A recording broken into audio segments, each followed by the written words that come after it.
பாருங்க நண்பர்களே, நம் மகா பேரரசர் ராஜராஜ சோழன் இப்போது புகழின் களஞ்சியமாக கோயிலுக்குள் நுழைகிறார்.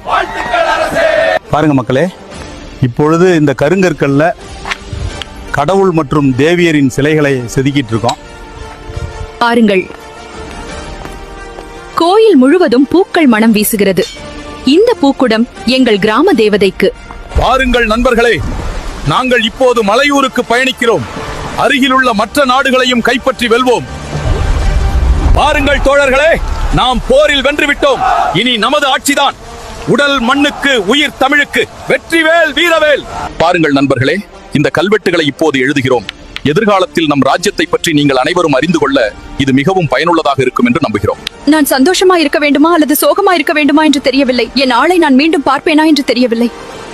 அவர்கள் வெற்றியுடன் திரும்புவார்கள் என்று நம்புகிறேன். நண்பர்களே பாருங்கள், நான் எப்போது என் மனைவியை மீண்டும் பார்ப்பேனோ தெரியவில்லை. ஏனென்றால் நான் நீண்ட தூரம் செல்வேன், ஒரு வெற்றி பயணத்தில். நண்பர்களே, பல நாள் கடற்பயணத்திற்கு பிறகு இறுதியாக இந்த நிலத்தை அடைந்து விட்டோம். உங்களில் சிலருக்கு தெரிந்திருக்கும், இது கடாரம் என்றும் அழைக்கப்படுகிறது.